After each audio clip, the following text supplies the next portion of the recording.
Hello students. तो last class में हमने वीक एसिड की पीएच कैलकुलेट की थी और वीक एसिड के बाद हमने केसेस लिए थे जब एक से ज्यादा एसिड या एक से ज्यादा बेसिस हो तो पीएच हम कैसे फाइंड आउट कर सकते हैं। और स्पेशली मैंने आपको बताया था कि अगर एक से ज्यादा एसिड या एक से ज्यादा बेसिस है तो हम वाटर का कंट्रीब्यूशन नहीं लेते हैं। क्यों? क्योंकि कॉन्सेंट्रेशन जो है वो बहुत ज्यादा होती है, तो हम वाटर के कंट्रीब्यूशन को इजीली नेग्लेक्ट कर सकते हैं। चलिए एक दो क्वेश्चन करते हैं उसी के ऊपर। Find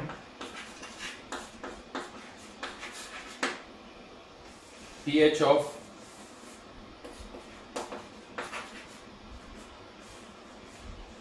10⁻³ m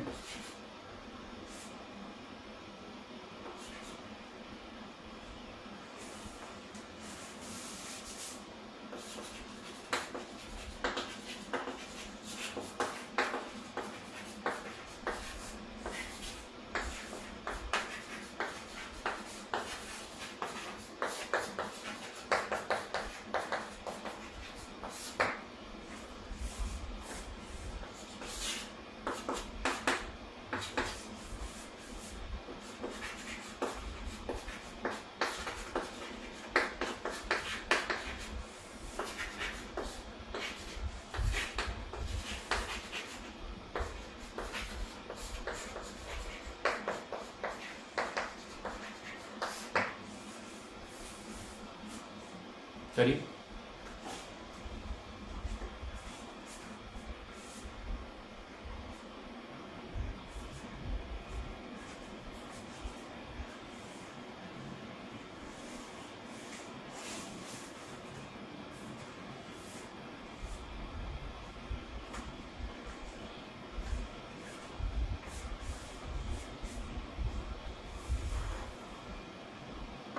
first one, HCl का एसिटिक एसिड पर कॉमन आयन इफेक्ट लगेगा। H+ acetate ion. H+ की ऑलरेडी कॉन्सेंट्रेशन कितनी? 10⁻³ एसिटिक एसिड की है 1 -x + x और x 10⁻³ + x × x upon 0.1 -x = 10⁻⁻5। Definitely Ka/C 1 से बहुत कम है, 10⁻³ से बहुत कम है। x को नेग्लेक्ट कर सकते हैं। x के लिए सॉल्व कर दीजिए। x की वैल्यू आई थिंक आएगी 0.62 × 10⁻³ लेकिन हाँ H+ आयन कॉन्सेंट्रेशन जो आ जाएगी वो आ जाएगी 1.62 × 10⁻²। ठीक है। देन सेकंड पार्ट, दोनों ही वीक है, दोनों एक दूसरे पर क्या लगाएंगे? Common ion effect.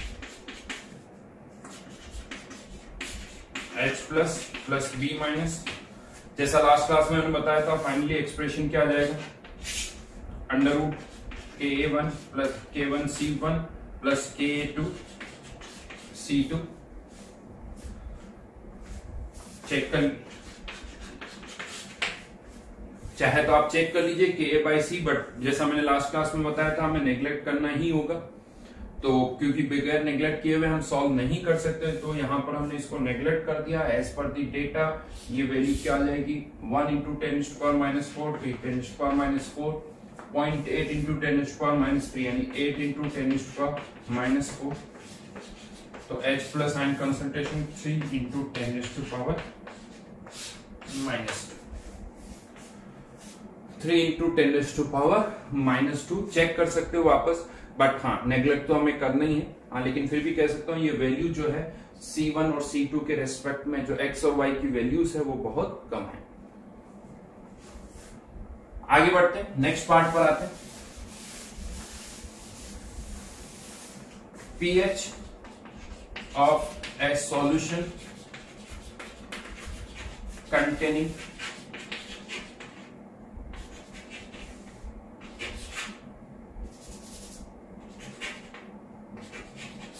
strong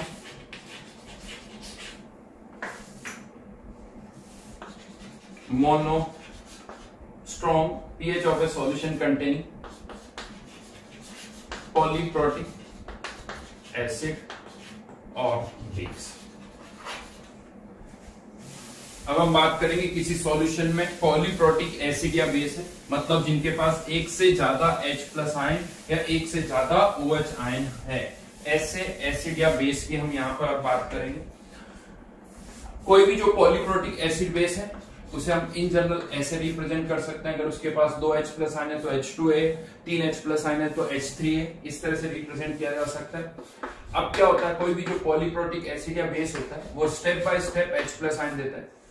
पहले इसने एक H+ आयन दिया, कन्वर्ट हो गया Ha- में, फिर ये Ha- एक और H+ आयन देगा और कन्वर्ट हो जाएगा A2- में। कौन सी रिएक्शन कितनी फॉरवर्ड में जाएगी ये इनके इक्विलिब्रियम कांस्टेंट से डिसाइड होता है। और जो पॉलीप्रोटिक एसिड है इनके इक्विलिब्रियम कांस्टेंट हम डिफाइन कर देते हैं Ka1 Ka2, अगर बेस है तो Kb1 और Kb2। अब जो 3 केसेस हमने बनाए थे वो इन्हीं Ka1 और Kb2 पर ही डिपेंड करेंगे। Case 1, if Ka1 and Ka2 are very greater than 1, अगर ये 1 से बहुत ज्यादा है इसका मतलब फर्स्ट रिएक्शन भी पूरी फॉरवर्ड में जाएगी, सेकंड रिएक्शन भी पूरी फॉरवर्ड में आएगी। दोनों ही स्ट्रॉन्ग एसिड की तरह, दोनों ही जो डिसोसिएशंस है वो स्ट्रॉन्ग एसिड की तरह होंगे।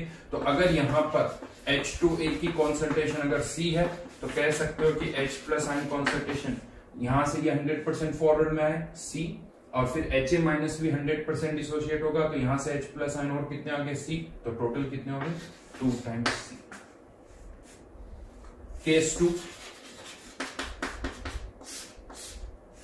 if Ka1 is very greater than 1 but not Ka2, यानी Ka1 तो 1 से बहुत ज्यादा है लेकिन Ka2 नहीं है, तो क्या होगा, तो फर्स्ट रिएक्शन तो पूरी फॉरवर्ड में आ जाएगी, इसकी कॉन्सेंट्रेशन भी C और इसकी कॉन्सेंट्रेशन भी C। लेकिन अब जो सेकंड डिसोसिएशन है वो 100% नहीं होगा बिकॉज Ka2 जो है वो बहुत ज्यादा नहीं है। अब आप इस क्वेश्चन को ऐसे सोच सकते हो कि ये फर्स्ट डिसोसिएशन तो पूरा हो गया, अब आप ये सोचो कि आपने H2A नहीं डाला, सॉल्यूशन में आपने Ha- डाला और H+ डाला।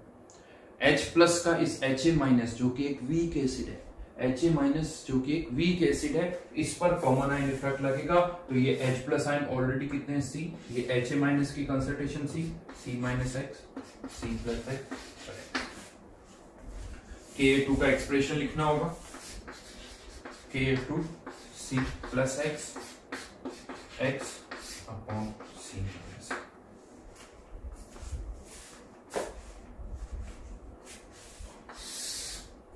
Then case 3,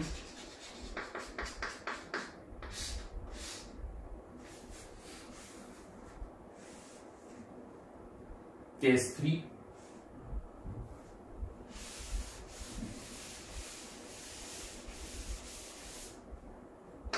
if Ka1 and Ka2 are small,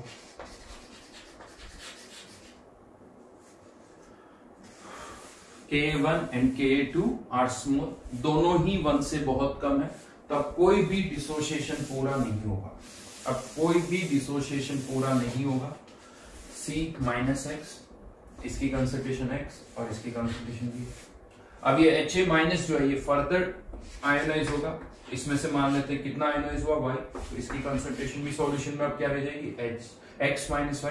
H+ ion already X तो थे, यहां से और कितना है Y, तो यहां पर भी X+Y लिखोगे और यहां पर भी X+Y, बिकॉज अब सॉल्यूशन में H+ की कॉन्सेंट्रेशन X नहीं है, X+Y है, तो कहीं पर भी जब पुट करोगे तो X+Y ही पुट करोगे, और हाँ Y- की कंसेंट्रेशन कितनी Y।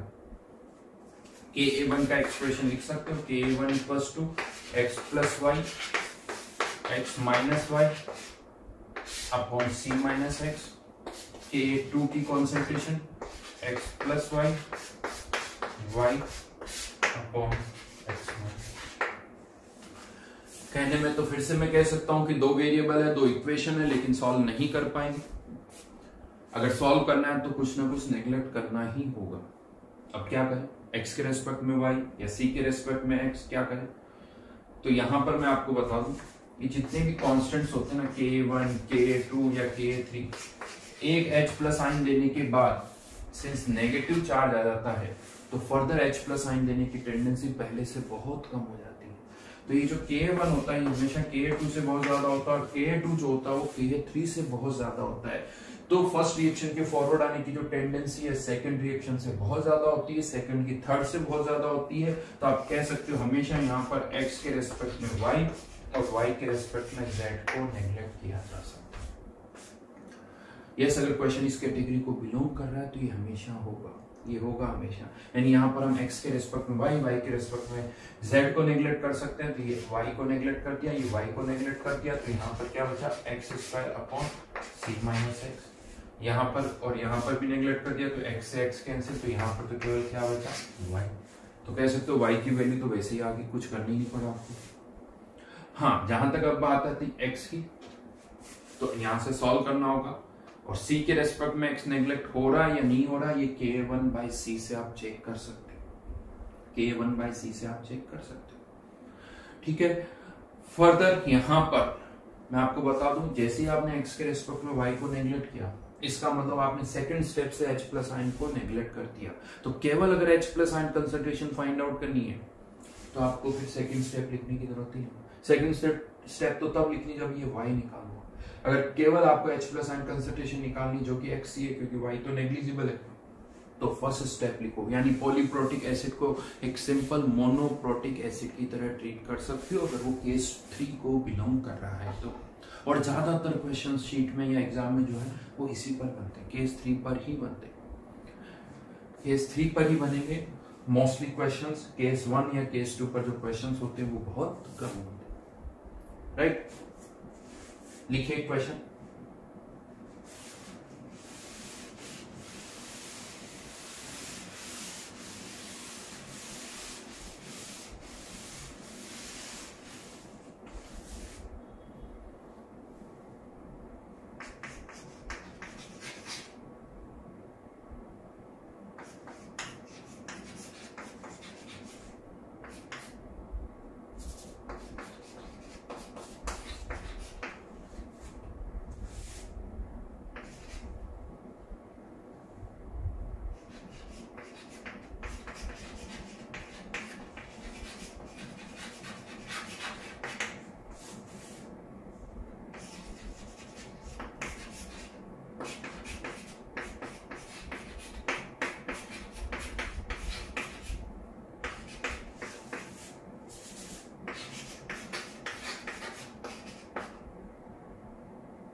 H3PO4 का सॉल्यूशन है K1, K2, K3 गिवन है।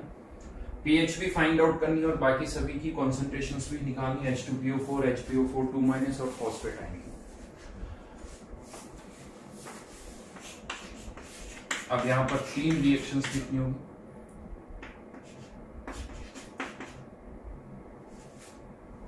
H2PO4 माइनस H प्लस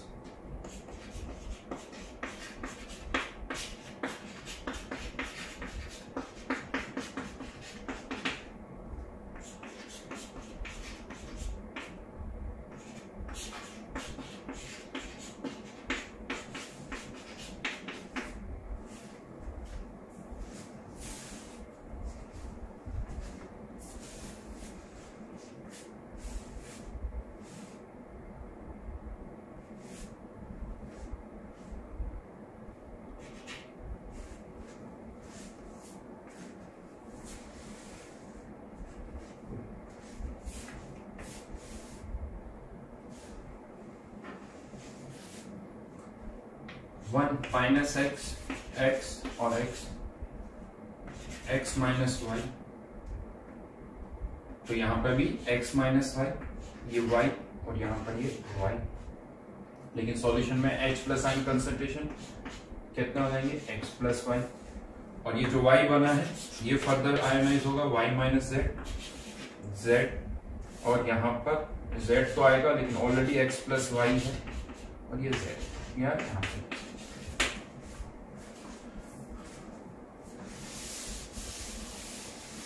अब एक्सप्रेशन लिखने के पहले मैं डायरेक्टली x के रिस्पेक्ट में y के रिस्पेक्ट में हम z को नेग्लेक्ट कर सकते हैं, तो यहाँ से ये दोनों टर्म ये और ये नेग्लेक्ट हो जाएंगे। ये x के रिस्पेक्ट में y नेग्लिजिबल होगा, तो KA1 इक्वल्स टू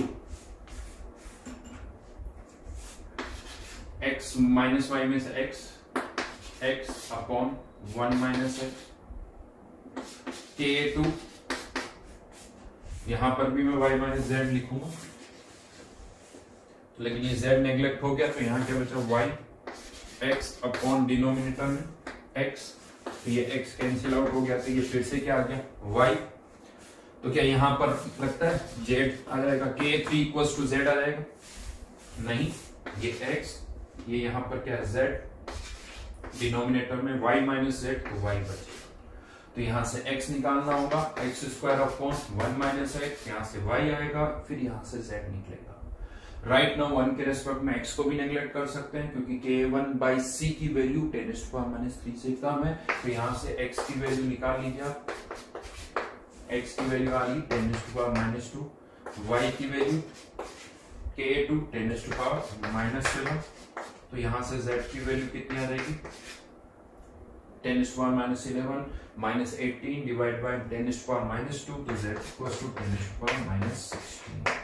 इवन आप देख सकते हो K1, K2 और K3 में जितना डिफरेंस नहीं था, XYZ में जो डिफरेंस है वो उससे ज्यादा है, XYZ में डिफरेंस उससे ज्यादा है, क्यों? क्योंकि कॉमन आयन इफेक्ट भी लग रहा है, यानी सेकंड स्टेप से जो H प्लस आयन आ रहे हैं या थर्ड स्टेप से जो H प्लस आयन आ रहे हैं वो बहुत कम है, क्यों? क्योंकि एक तो उनका K कम है, दूसरा उन पर कॉमन आयन इफेक्ट भी लग रहा है, इसीलिए उनमें डिफरेंस जो है वो बहुत ज्यादा है।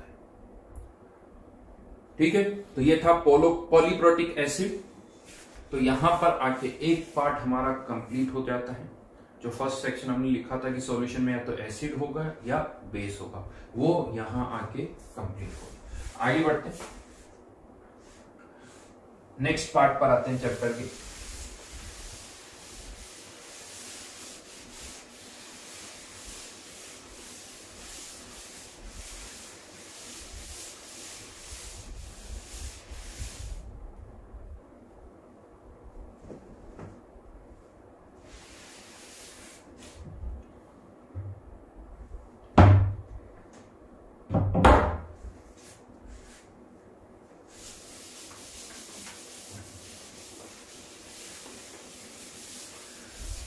pH of A solution containing A salt. अगर सॉल्यूशन में एक सॉल्ट है तो उसकी pH कैसे फाइंड आउट करेंगे, बट इस पॉइंट पर आने से पहले हमें थोड़ा सा एसिड बेस के कॉन्सेप्ट को और अच्छी तरह से समझना होगा।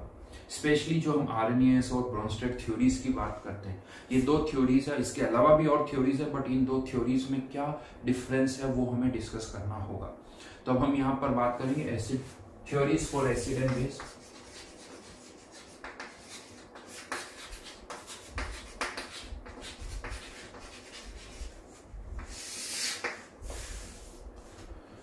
Theories for acid and base. According to Arrhenius, एक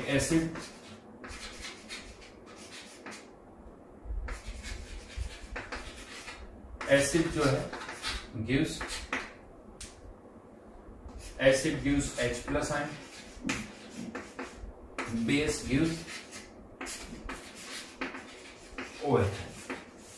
ये ब्रोंस्टेड क्या कहते हैं? एसिड तो same gives H plus ion, base जो है accept H plus. Acetic acid जो है हम कहते हैं एसिड है, आरएनएस के अकॉर्डिंग भी एसिड है और ब्रोंस्टेड के अकॉर्डिंग भी है। बट अगर हम आरएनएस के अकॉर्डिंग रिएक्शन लिखेंगे तो रिएक्शन कुछ इस तरह से लिखते हैं, CH3COO माइनस और H प्लस। इसका इक्विलिब्रियम कांस्टेंट Ka हम लिख देते हैं, वैसे हमें इसकी वैल्यू ऑब्जर्वेशन से पता है, फैक्ट पता है, ये वैल्यू 10⁻⁵ के आसपास आती है। लेकिन यही रिएक्शन अगर हम ब्रॉन्स्टेड के अकॉर्डिंग लिखेंगे, ये अकॉर्डिंग टू आरएनएस है, ब्रॉन्स्टेड के अकॉर्डिंग लिखोगे तो ब्रॉन्स्टेड ये कहता है कि कोई भी अगर एसिड H+ आयन लूज कर रहा है तो वहां कोई ना कोई बेस जरूर होगा जो H+ आयन को एक्सेप्ट कर रहा होगा, क्योंकि पानी में H+ आयन एग्जिस्ट नहीं करते हैं। तो यहाँ पर एसिटिक एसिड अगर H+ आयन लूज कर रहा है तो ये जो वाटर मॉलिक्यूल है ये H+ आयन एक्सेप्ट कर रहे होंगे।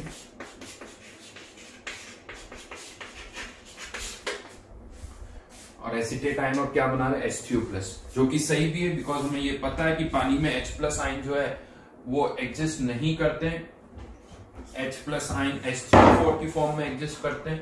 तो यहाँ पर ब्रॉन्स्टेड इस कह सकते हो कि ज्यादा अच्छा अप्रोच है, क्योंकि ब्रॉन्स्टेड भी ये कह रहा है कि पानी में H+ की फॉर्म में नहीं, H3O+ की फॉर्म में एग्जिस्ट करेंगे। हाँ, लेकिन जहां तक इक्विलिब्रियम कांस्टेंट की बात है, Ka की बात है, तो इन दोनों का सेम होगा, बिकॉज जो Ka का हम एक्सप्रेशन लिखते हैं क्या लिखेंगे, acetate ion into H+ upon acetic acid की कॉन्सेंट्रेशन। यहां पर भी ये वाटर तो एक्सप्रेशन में आएगा नहीं, क्योंकि ये सॉल्वेंट है, तो एसिटेट आयन H3O+, और हम कह रहे हैं कि H+ और H3O+ की तो कॉन्सेंट्रेशन सेम होती है, डिवाइडेड बाय एसिटिक एसिड, तो दोनों का जो K है वो सेम है। तो इसीलिए आप इक्वेशन या रिएक्शन ऐसे लिखो या रिएक्शन आप ऐसे लिखो, दोनों में कोई डिफरेंस नहीं आएगा।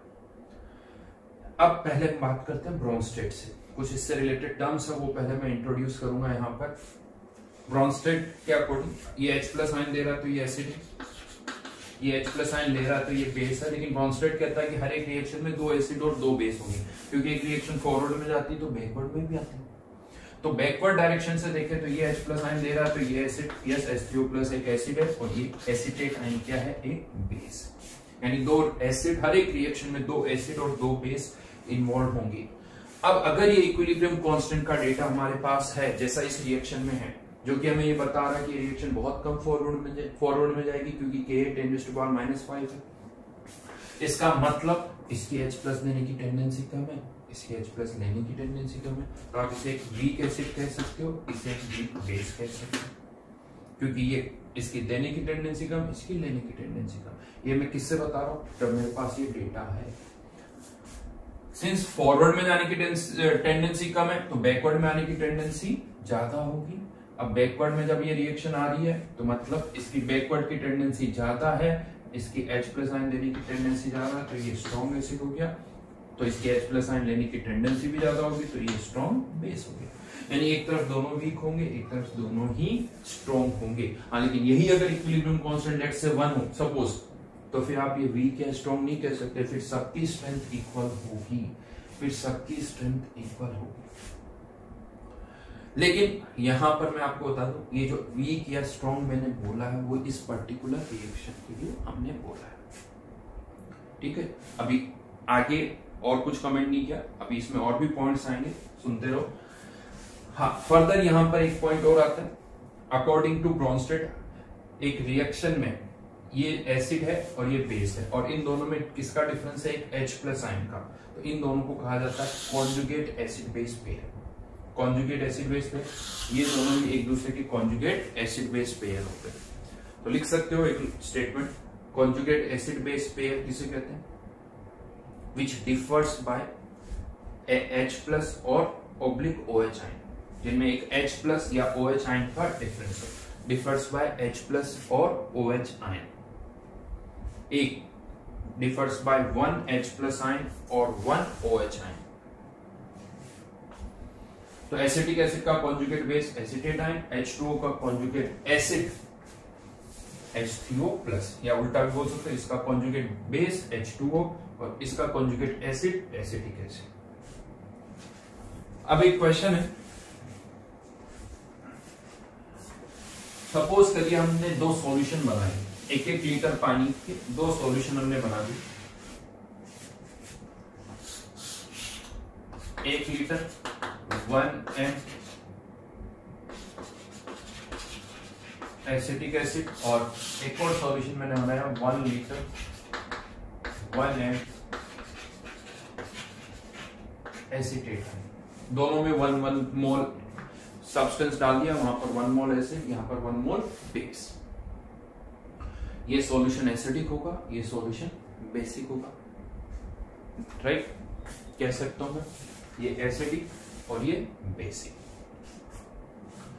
अब क्वेश्चन ये है मेरा कि ये एसिडिक सॉल्यूशन ज्यादा एसिडिक होगा या बेसिक सॉल्यूशन ज्यादा बेसिक होगा, यानी कंपेयर किसको करना है, यहाँ H प्लस को, यहाँ H प्लस से नहीं, यहाँ H प्लस को इसके OH आयन से, मतलब यहाँ H प्लस की कंसंट्रेशन ज्यादा होगी, यहाँ OH आयन की कंसंट्रेशन ज्यादा होगी। ये बताना है कि हम H प्लस की और OH आयन की कंसंट्रेशन को कंपेयर आपको करना है। ये 1 लीटर सॉल्यूशन यहाँ है, ये भी 1 लीटर है और ये भी 1 लीटर है। क्या लगता है? जनरली जब ये क्वेश्चन में क्लास में पूछता हूं तो मोस्टली आंसर ये आता है एसिटेट आयन। क्यों? क्योंकि ये स्ट्रॉन्ग बेस है। कहां से आया? यहां से आया। ये एक स्ट्रॉन्ग बेस है और ये वीक एसिड है। ये जनरल आंसर आता है। तो मेरा अभी क्वेश्चन ये वापस है यही क्वेश्चन, क्या मैं ऐसा कह सकता हूं कि ये जो एसिटिक एसिड है it is always a weak acid, या ये हर जगह वीक एसिड ही होगा? तो अगेन कह सकते हो इसका आंसर जो मुझे मिलता है नहीं, ये स्ट्रॉन्ग की तरह भी बिहेव करता है। ये स्ट्रॉन्ग की तरह भी बिहेव करता है। कब कब ये स्ट्रॉन्ग एसिड की तरह बिहेव करेगा? बता सकते हो? कुछ सोच सकते हो कि अगर एसिडिक एसिड स्ट्रॉन्ग एसिड की तरह कब बिहेव करेगा?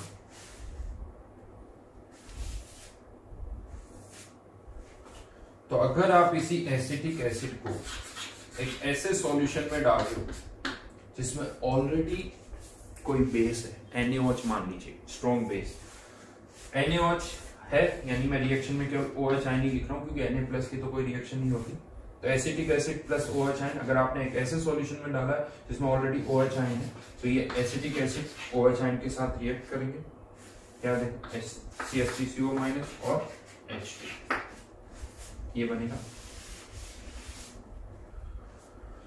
अब चलिए पहले इस रिएक्शन का इक्विलिब्रियम कांस्टेंट फाइंड आउट करते हैं। कैसे करेंगे? इसका K equals to acetate ion, water तो आएगा नहीं, एसिटिक एसिड और OH आयन, H प्लस से मल्टीप्लाई कर दिया और H प्लस से डिवाइड कर दिया।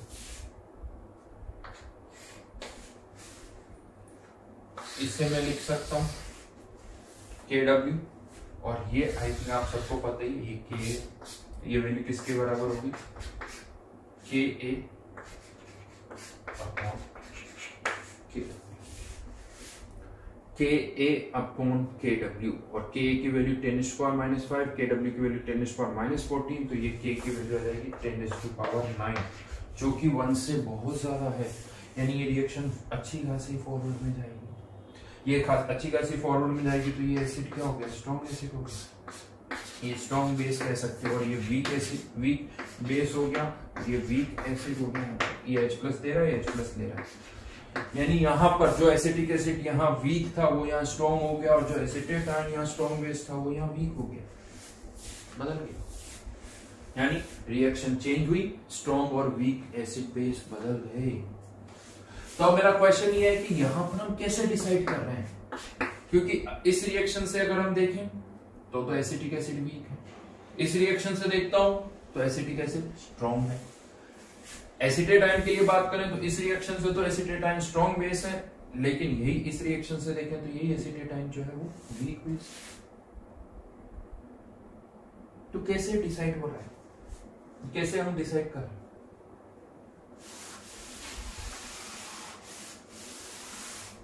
लिख देता हूं मैं वापस, weak acid, weak base, strong acid, strong base और स्ट्रॉन्ग एसिड। इवन ये जो एसिटेट आयन है एसीटेट आयन को आप किसके साथ मिक्स कर रहे हो? एसीटेट आयन को यहाँ पर एसीटेट आयन किसके साथ रिएक्ट कर रहा है? वाटर के साथ। यहाँ एसीटेट आयन किसके साथ रिएक्ट कर रहा है? H3O+ के साथ।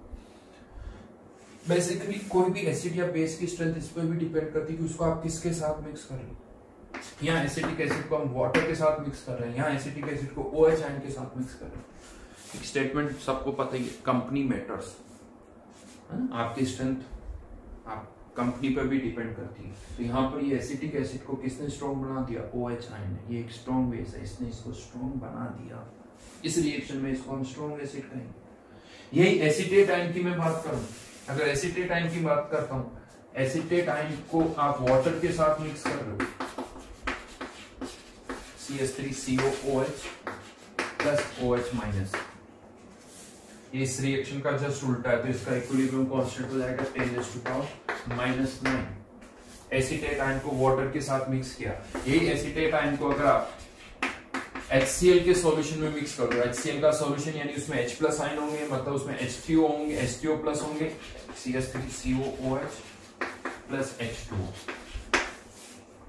ये इस पर्टिकुलर रिएक्शन का रिवर्स है, तो इसका इक्विलिब्रियम कांस्टेंट 10⁵ यानी इस रिएक्शन में अगर हम देखें तो एसीटेट आयन का K 10⁻⁹ यानी बहुत कम फॉरवर्ड में जाएगी, यानी यहाँ एक वीक बेस है और यहाँ पर यही एसीटेट आयन एक स्ट्रॉन्ग बेस है, मतलब रिएक्शन टू रिएक्शन वही कर रहा है। तो अब क्वेश्चन ये आता है यहाँ कैसे डिसाइड कर रहे हो? तो सीधी सी बात है, यहाँ एसिटिक एसिड को आपने किसके साथ मिक्स किया? पानी के साथ। तो एसिटिक एसिड किसके साथ H+ आयन एक्सेप्ट कर रहा है? पानी के साथ। तो कौन सी रिएक्शन कंसीडर करोगे? इसको 1 मार्क कर रहा हूं, इसको 2, इसको 3, इसको 4, इसको 5। तो किससे डिसाइड होगा? 2 से, वाटर के साथ। तो सिमिलरली एसिटेट आयन को भी आपने पानी में डाला है, वो वीक है या स्ट्रॉन्ग है, ये भी किससे डिसाइड होगा? इस 4th रिएक्शन से डिसाइड।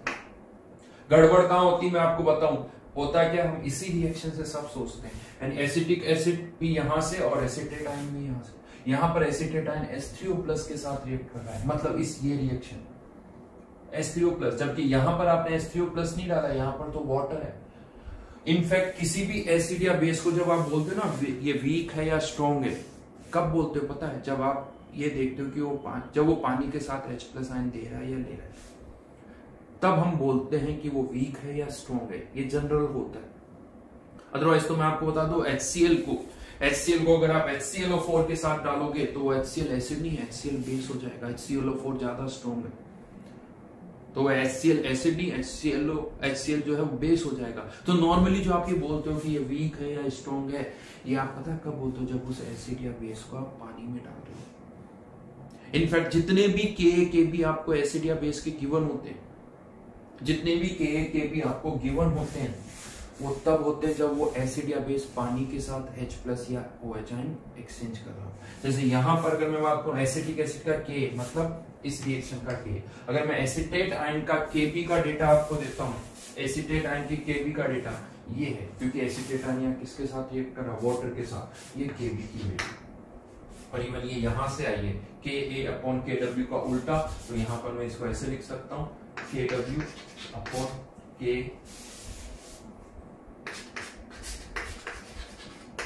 ये, और ये वैल्यू आ रही 10⁻⁹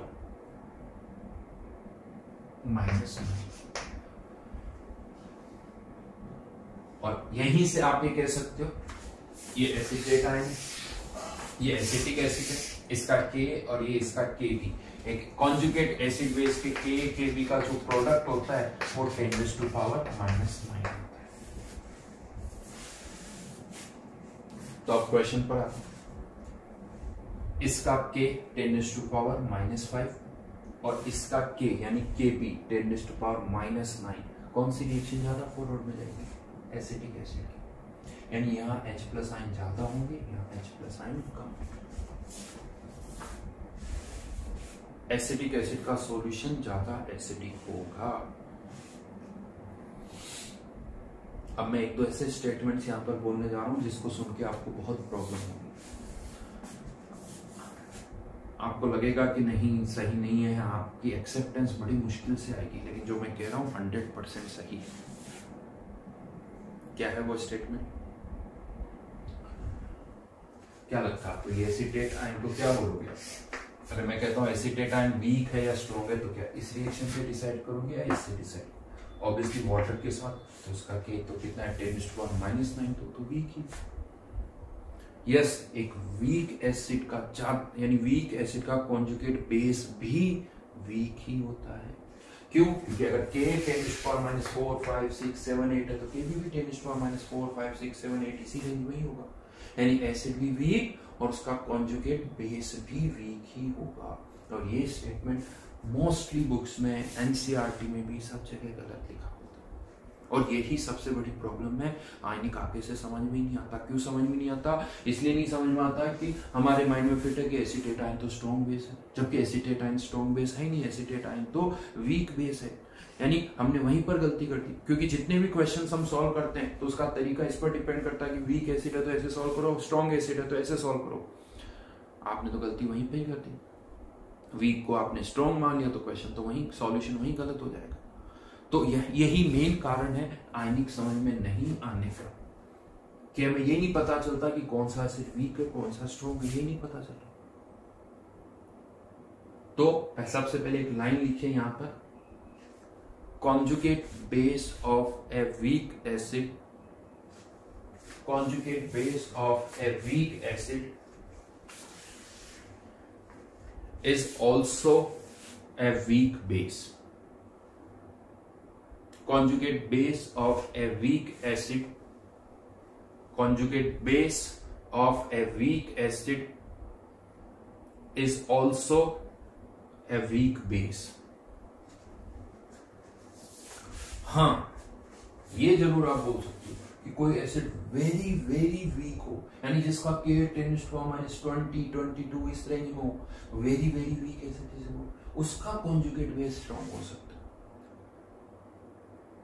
वेरी वेरी वीक, इतने वीक कि हम उन्हें एसिड ही नहीं बोलते, तो वो जनरली आते भी नहीं है हमारे डिस्कशन में। बट ठीक है, स्टेटमेंट आप लिख सकते हो, conjugate base of a very very weak acid, acid कितना very very weak acid, conjugate base of a very very weak acid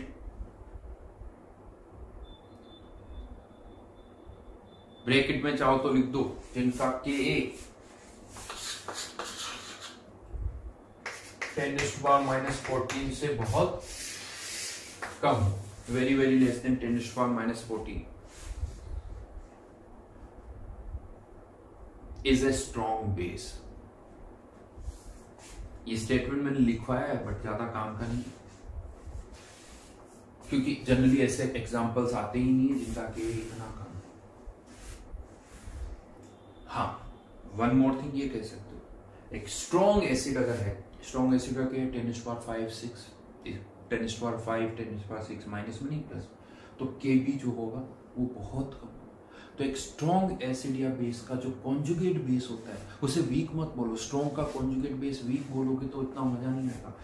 strong acid का कॉन्जुगेट बेस उसे भी क्या बोलो, वेरी वेरी वीक बेस बोलो। तो लिखो यहां पर, conjugate base of a strong acid, conjugate base of a strong acid is very very weak base।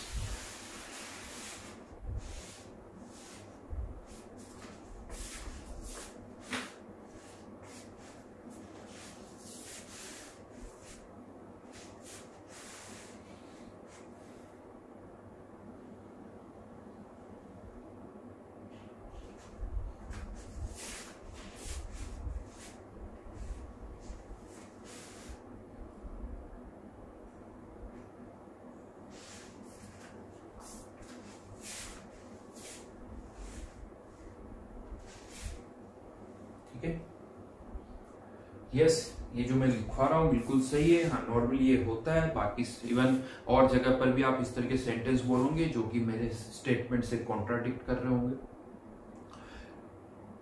वहां पर जिस तरह से आप समझ रहे हो ठीक है, बट केमिस्ट्री में आयनिक में आपको इसी तरह से सोचना है, तभी क्वेश्चंस कर पाओगे, अदरवाइज जो क्वेश्चंस है वो सॉल्व नहीं होंगे।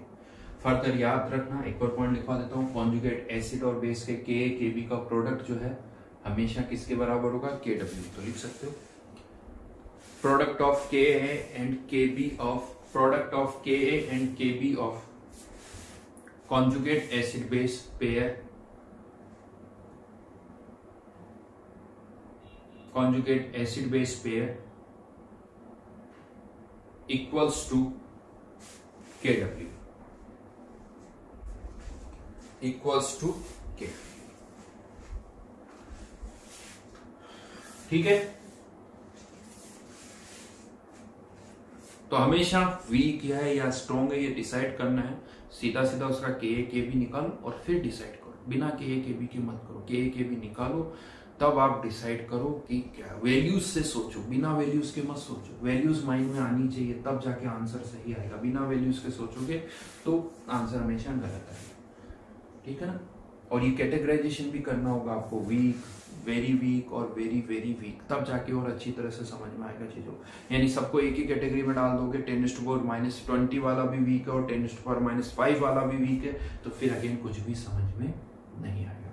इवन मैं आपको बताता हूँ आईनी क्यों टफ लगता है, उसका एक कारण और है। एक कारण तो यही है कि हमें ये नहीं पता चलता कि कौन सा वीक है कौन सा स्ट्रॉन्ग है, बट दूसरा कारण और क्या कारण, हमें ये भी नहीं पता चलता कि कौन एसिड है और कौन बेस है। यहाँ पर आप कह सकते हो नहीं सर ये थोड़ा ज्यादा हो गया, इतना तो समझ में आता, ठीक है, ये आपने जो कहा ये तो ठीक बात है कि हमें लगता था कि एसिटेट स्ट्रॉन्ग बेस है, तो ये तो चलिए मान लिया, लेकिन इतना तो हमें आता है कि कौन वीक है कौन स्ट्रॉन्ग, या कौन एसिड और कौन बेस है, ये तो हमें पता चलता है। तो मैं आपको बता दूं नहीं, यहीं पर प्रॉब्लम और होती है, हमें पता ही नहीं चलता कि ये एसिड है या बेस है। तो आगे बढ़ने से पहले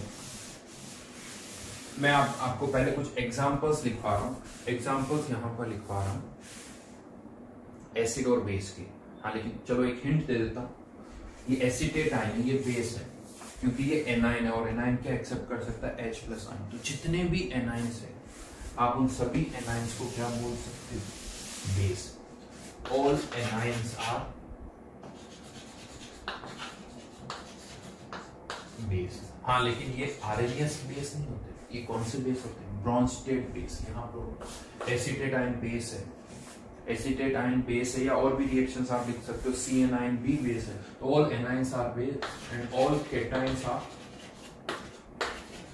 एसिड। NH4+ एसिड है, H3O+ एसिड है, ये एनाइन के लिए CH3CO-, HCl-, ये सब बेस। अभी हम और एग्जांपल्स लिख रहे हैं, यहाँ लिखने की जरूरत नहीं, but all anions are base, all cations are acid. ये फिर से कह रहा हूं, ये केटाइन और एनाइन जो होते हैं ये ब्रॉन्स्टेड एसिड बेस होते हैं, और यही प्रॉब्लम होती है एक्चुअली कि आरएनएस एसिड बेस तो हमें पता चल जाता है क्योंकि उसमें H+ या O चाइन दिखता है, लेकिन ये ब्रॉन्स्टेड हमें समझ में नहीं आता, तो ब्रॉन्स्टेड एसिड बेस समझ में नहीं आते। चलिए एग्जांपल्स लिखते हैं, कुछ नॉन एसिड बेस के एग्जांपल्स। तो पहले मैं स्टार्ट कर रहा हूँ स्ट्रॉन्ग एसिड। स्ट्रॉन्ग एसिड के एग्जांपल सबको फिर पता है, HCl, HNO3, ये कुछ चाहो तो HI लिख सकते हो, HClO4 लिख सकते हो, ये मोनोप्रोटिक है, मोनोप्रोटिक स्ट्रॉन्ग एसिड के कुछ एग्जांपल्स मैंने लिखे हैं, और भी आप लिख सकते हो, ये कुछ कॉमन से एग्जांपल्स है वो लिखिए, ठीक है। जबकि स्ट्रॉन्ग बेस की मैं बात करता हूँ, KOH, NaOH, ये स्ट्रॉन्ग बेस है, मोनोप्रोटिक। यहाँ पर अगर पॉलीप्रोटिक की हम बात करें तो पॉलीप्रोटिक में ये बेरियम हाइड्रोक्साइड कह सकते हो, ये दोनों ही OH आयन यूज करता है, लेकिन हाँ H2SO4 इधर आप लिख सकते हो, बट मैं आपको बता दूं H2SO4 का एक H+ आयन तो 100% निकलता है, बट दूसरा H+ आयन नहीं निकलता है। यानी Ka1 तो 1 से बहुत ज्यादा होता है, बट Ka2 नहीं होता है। तो बट अगर डेटा नहीं दे रखा होता H2SO4 में, हम मानते हैं कि दोनों ही H+ आयन 100% जाते हैं। ये थोड़ा सा मैंने यहाँ पर साइन लगा दिया, एग्जैक्टली वो इस कैटेगरी को बिलोंग नहीं करता, ठीक है। ये कुछ स्ट्रॉन्ग बेस के एग्जांपल है, ये स्ट्रॉन्ग एसिड के एग्जांपल है। मेनली क्वेश्चंस तो किस पर आते हैं, वीक एसिड और वीक बेस। तो वीक एसिड के एग्जांपल्स लिखते हैं, वीक एसिड के examples, yes most common acetic acid, formic acid, जितने भी कार्बोक्सिलिक एसिड है उनके आप एग्जांपल्स लिख सकते हो। HCN, ये हम और लिख सकते हैं। जनरली इन्हीं पर क्वेश्चंस आते हैं। पॉलीप्रोटिक में बहुत सारे H2S, H2CO3, H2C2O4, H3PO4, ये बहुत सारे एग्जांपल्स है पॉलीप्रोटीन।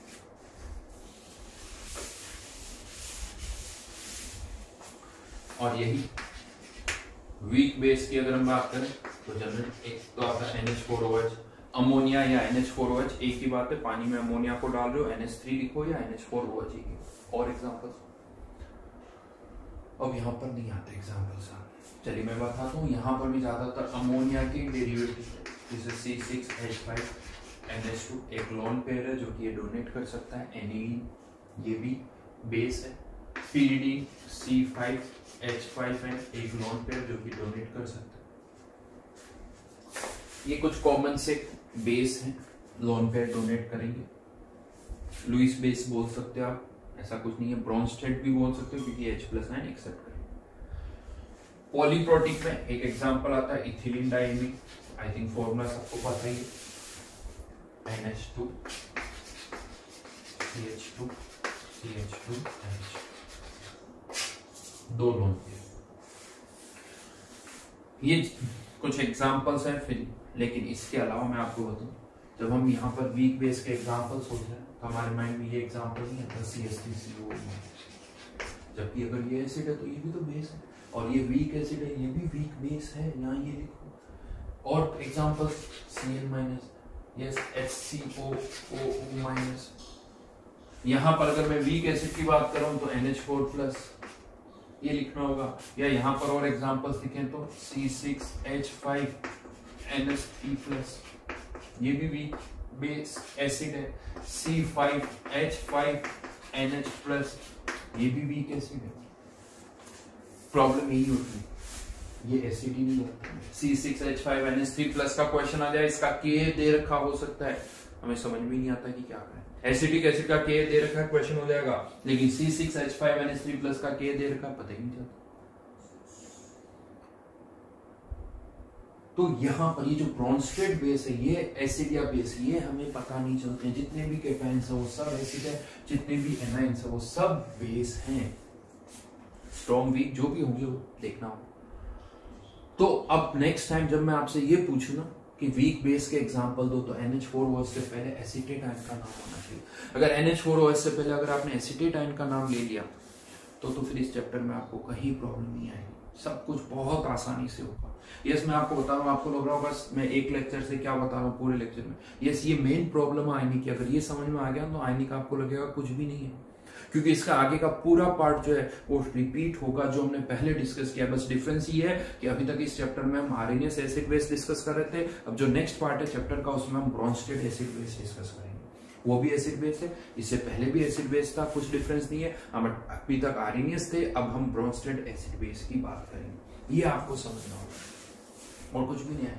क्वेश्चन आ जाता है NH4OH की पीएच निकालो, आसान लगता है। यही क्वेश्चन आ जाता है एसीटेट आयन की निकालो, समझ में, जबकि ये भी तो बेस है, कोई डिफरेंस नहीं। हाँ ज्यादा प्रॉब्लम अब क्या होगी, क्वेश्चन अगर आता है आपके पास, पानी में आपने एसीटेट आयन डाला, अगर सॉल्व करना है इसका क्या डिफाइन होता है Kb, तो इसका Kb का डेटा गिवन होना चाहिए। हो सकता है क्वेश्चन में इसी का Kb का डेटा गिवन हो, नहीं तो इसका Kb नहीं गिवन होगा तो इसका K गिवन होगा, ताकि आप इसके K से इसका Kb निकाल सको। यहाँ प्रॉब्लम होती तो ये तो कोई बड़ी बात नहीं। इनफैक्ट आप क्वेश्चन ऐसे भी आ सकते हैं कि आपने पानी में एसिटिक एसिड डाला लेकिन आपको जो Ka नहीं दे रखा है, इसकी वजह आपको इसका Kb दे रखा है, तो आप इसके Kb से इसका K निकाल सकते हो, इसके K से इसका Kb निकाल सकते हो। और एक बार जो भी एसिड या बेस हम डाल रहे हैं उसका Kb पता चल गया, फिर तो प्रॉब्लम वैसी तरह से हमें सॉल्व करनी होगी। तो ये एग्जांपल्स लिखो बार बार, ऐसा नहीं मैंने लिखवा दिया बात खत्म, 2 दिन बाद फिर से ये सोचो कि सर क्या क्या एग्जांपल्स लिखवाए थे, बिना देखे हुए इन एग्जांपल्स को लिखो, ये एग्जांपल्स को बार बार लिखो, तो अपने आप क्वेश्चन सॉल्व होने। अब मैं यहीं से आ रहा हूं सॉल्ट हाइड्रोलिसिस। जो सॉल्ट हाइड्रोलिसिस की हम बात करते हैं, या हम कहते हैं ना सॉल्ट जो होते हैं वो एसिडिक और बेसिक नेचर के होते हैं। तो होता क्या, जब भी आप किसी सॉल्ट को पानी में डालते हो तो वो सॉल्ट आयंस में टूट जाता है, केटाइन और एनाइन। और जैसा हमने कहा all cations are acid, all anions are base, तो एक तरह से पानी में आप सॉल्ट डाल रहे हो मतलब पानी में आप एसिड या बेस डाल रहे हो। अगर एसिड ज्यादा स्ट्रॉन्ग हुआ तो सॉल्यूशन एसिडिक हो जाएगा, बेस ज्यादा स्ट्रॉन्ग हुआ तो सॉल्यूशन बेसिक हो जाएगा। सॉल्यूशन बेसिक हो जाएगा। बट वो केटाइन और एनाइन ये कौन से एसिड और बेस होंगे, ये ब्रोंस्टेड एसिड बेस है, यानी आप पानी में ब्रोंस्टेड एसिड या ब्रोंस्टेड बेस डाल रहे हो। तो यही सॉल्ट हाइड्रोलिसिस है, यानी सॉल्ट आप पानी में डाल रहे हो, मतलब आप ये बोलो पानी में आप ब्रोंस्टेड एसिड बेस डाल रहे हो। सॉल्यूशन कैसे होगा वो इस पर डिपेंड करेगा कि दोनों में कौन ज्यादा स्ट्रॉन्ग है। ठीक है, तो चलिए अब हेडिंग डालिए, pH of A solution containing salt.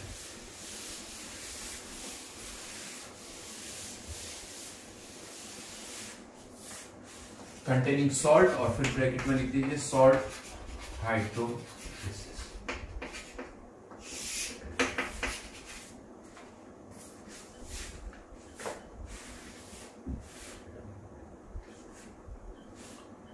लिखिए, पहले 2-3 लाइंस लिखिए।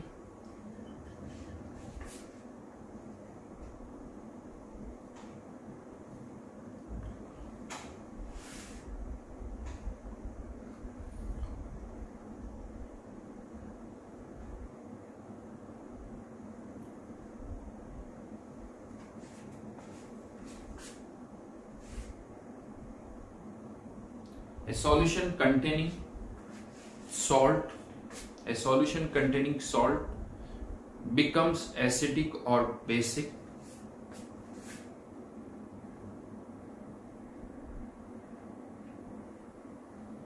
depending upon the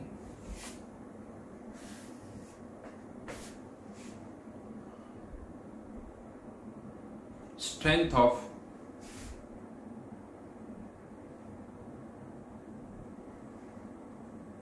ions, strength of ions produced by dissociation of salt, produced by dissociation of salt.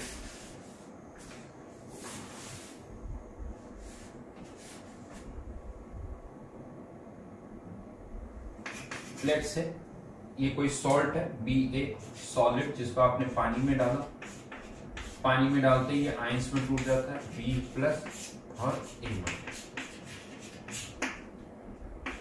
अब ये पानी में जब आप डालोगे तो ये वाटर के साथ रिएक्ट कर सकता है, B+ ये OH आयन एक्सेप्ट करेगा, H+ आयन देगा, B+ H+ आयन दे रहा है तो B+ क्या हो गया एसिड, और ये किसका कॉन्जुगेट बेस है BOH का, ये क्या एक्सेप्ट कर सकता है H+ आयन, तो ये क्या देगा OH आयन, तो A- क्या हो गया base, A9 base cation acid.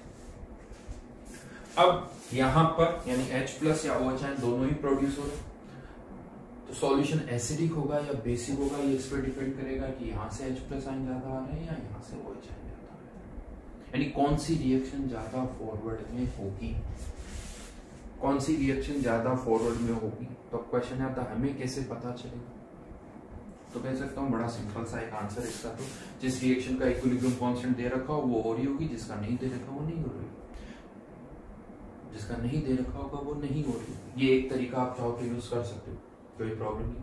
Otherwise दूसरा तरीका बड़ा सिंपल सा है, कौन सी रिएक्शन होगी वो इस पर डिपेंड करेगा कि ये जो यहाँ पर एसिड या बेस बन रहे हैं ये वीक है या स्ट्रॉन्ग है। जैसा हमने देखा था अभी, रिएक्शन हमेशा स्ट्रॉन्ग से वीक की तरफ जाती है, तो अगर ये एक स्ट्रॉन्ग बेस है तो रिएक्शन स्ट्रॉन्ग बेस है तो इधर जाएगी, एंड फॉरवर्ड में आने की टेंडेंसी कम होगी, मतलब ये रिएक्शन नहीं होगी।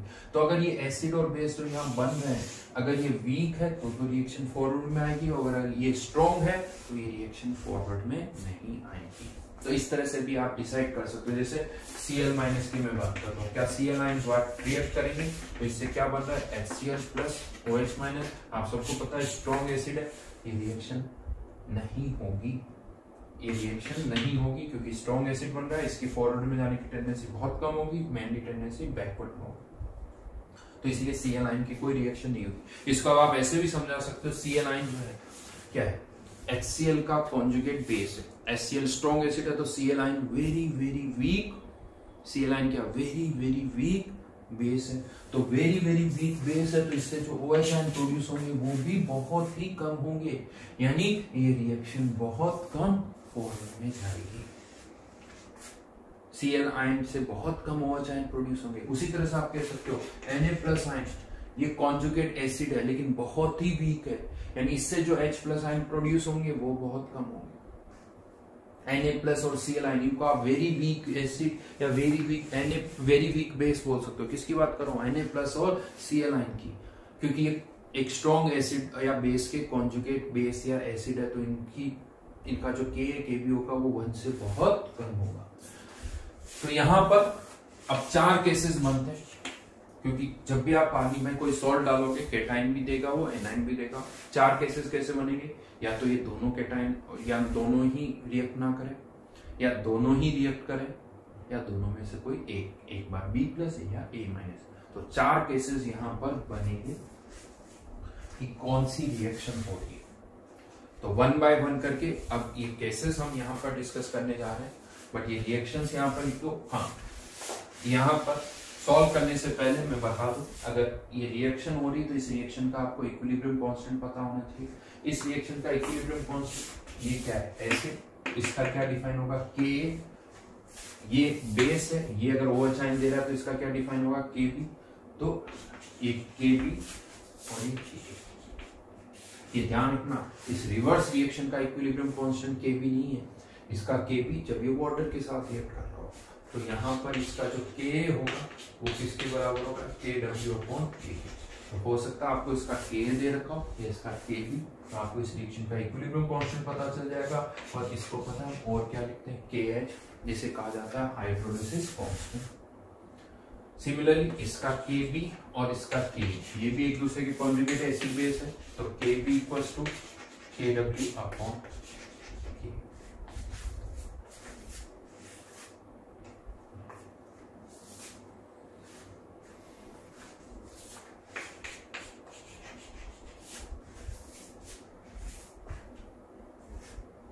ठीक है, तो यहां मेनली प्रॉब्लम होती है इक्विलिब्रियम कांस्टेंट फाइंड आउट करने के लिए। KH को क्या बोल रहा हूं मैं? Hydrolysis constant. ठीक है, एक नाम और दे दिया, जैसे KW था, ये KH था, K भी उसी तरह से यहाँ KH हाइड्रोलिसिस कांस्टेंट। क्यों? क्योंकि इनकी किसके साथ रिएक्शन हो रही है? वाटर के साथ, इसीलिए इसे क्या कह दिया गया? Hydrolysis constant. Case 1, salt of strong acid plus strong base. पहले तो सोचो इसके एग्जांपल्स। स्ट्रॉन्ग एसिड और स्ट्रॉन्ग बेस से मिलके जो सॉल्ट बना है, सॉल्ट, इसको मैं थोड़ा और क्लियर लिख देता हूं, salt formed by strong acid plus strong base. इन कैसे वो सॉल्ट बना है उसके अकॉर्डिंग हम केसेस बना रहे हैं। एग्जांपल्स में लिखता हूं यहां पर HCl प्लस Na से क्या बन जाएगा? NaCl, NaNO3, क्या हो तो K लिख दो, KBr। ये कुछ एग्जांपल्स है इसके। अब अगर आप इस सॉल्ट को, जो कि एक स्ट्रॉन्ग एसिड और स्ट्रॉन्ग बेस से मिलकर बना है, यानी उस जो बना है वो स्ट्रॉन्ग एसिड स्ट्रॉन्ग बेस से, तो उससे जो कॉन्जुगेट एसिड बेस आएंगे वो तो बहुत ही ज्यादा वीक होंगे। जैसे NaCl का एग्जांपल है, ये भी बहुत वीक एसिड है, very very weak acid, very very weak base. ना तो Na+ की वाटर के साथ कोई रिएक्शन होगी, ना Cl आयन की होगी, ना तो H+ प्रोड्यूस होंगे, ना Cl आयन प्रोड्यूस होंगे, तो सॉल्यूशन की pH वही 7 ही रहेगी। ध्यान रखना, ये स्ट्रॉन्ग एसिड और स्ट्रॉन्ग बेस नहीं कहा मैंने, salt formed by strong acid and strong base. ये किससे बना है? NaOH और HCl से। तो ये दोनों तो बहुत ही वीक हो गए। तो जो कैटेगराइजेशन हम कर रहे हैं, क्लियरली समझना उसको, सॉल्ट कैसे बना है उसके अकॉर्डिंग हम कैटेगराइज कर रहे हैं। तो अगर कोई salt strong acid strong base से बना है तो उसमें ना तो केटाइन रिएक्ट करेगा ना एनाइन यहां रिएक्ट करेगा। Then case 2,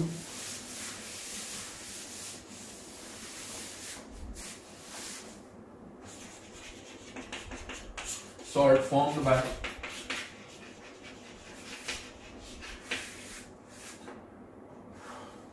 weak acid plus strong base. Examples: weak acid के सोचो, acetic acid, strong base NaOH, तो CS3 COON KCN। बाकी फॉर्मिक एसिड और इनके यूज कर सकते हो, बट ये कुछ एग्जांपल्स। पानी में आपने CH3CON डाला, क्या Na+ की कोई रिएक्शन होगी? नहीं होगी। तो रिएक्शन केवल किसकी होगी?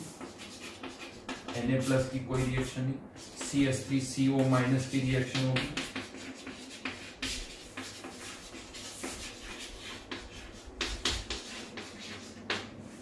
मान लेते हैं सॉल्ट की कंसंट्रेशन है C, तो C माइनस एक्स और जैसे पहले कर रहे थे वैसे ही करना आपको, कुछ भी नया नहीं है। हाँ, इस रिएक्शन का इक्विलिब्रियम कांस्टेंट क्या होगा, या तो इसका K भी दे रखा होगा, नहीं तो एसिटिक एसिड का K, तो KW/K है, और इसी को आप और क्या लिख सकते हो, KH इक्वल्स टू x²/C। सारे रूल्स वही है, कुछ भी नया नहीं हुआ है। x को नेग्लेक्ट करना है नहीं करना है तो KB/C से चेक करो। हाँ, यहाँ पर अल्फा की टर्म में एक्सप्रेशन लिख सकते हो, C∝1 - अल्फा। वैसे यहाँ पर नॉर्मली बुक्स में अल्फा वर्ड यूज नहीं, अल्फा को हम लिखते हैं H से। अल्फा को बोला जाता है डिग्री ऑफ डिसोसिएशन और H को बोला जाता है डिग्री ऑफ हाइड्रोलिसिस। कुछ नहीं होता, हाइड्रोलिसिस की रिएक्शन है तो डिग्री ऑफ हाइड्रोलिसिस, डिसोसिएशन की रिएक्शन है तो डिग्री ऑफ डिसोसिएशन। ये वर्ड्स अलग अलग आ जाते हैं। आप अल्फा लिख के भी उसे डिग्री ऑफ हाइड्रोलिसिस बोल सकते हो ना, लिखने में कोई प्रॉब्लम नहीं। बट हाँ, डिग्री ऑफ हाइड्रोलिसिस मतलब वही अल्फा या H आपको फाइंड आउट करना है। सारे रूल्स वो के वही है, कहीं कुछ चेंज नहीं हुआ है। फिर से कह रहा हूं, क्योंकि आपने पानी में क्या डाला, बेस डाला। इवन अगर कोई भी सॉल्ट जो वीक एसिड और स्ट्रॉन्ग बेस से मिलकर बना होता है, पता उसे हम क्या बोलते हैं, बेसिक सॉल्ट। बेसिक सॉल्ट क्यों बोलते हैं, क्योंकि एक तरह से आपने पानी में क्या डाला है, बेस डाला। क्योंकि ये तो रिएक्ट नहीं करा, पानी में बेस डाला, सॉल्यूशन क्या हो जाएगा, बेसिक। तो इसलिए हम इसे क्या बोलते हैं, बेसिक सॉल्ट। आप पानी में बेसिक सॉल्ट डाल रहे हो मतलब आप पानी में बेस डाल रहे हो। स्ट्रॉन्ग बेस से मिलके जो भी सॉल्ट बना, वीक एसिड स्ट्रॉन्ग बेस है तो सॉल्यूशन बेसिक होगा। ठीक है, तो और भी केसेस है। चलिए इससे आगे फिर हम नेक्स्ट क्लास में करेंगे। बट जो मैंने बताया उसको थोड़ी देर अच्छी तरह से सोचना, कंफ्यूजन होगा आपको बट धीरे धीरे वो डेफिनेटली सेटल डाउन हो जाएगा। ओके।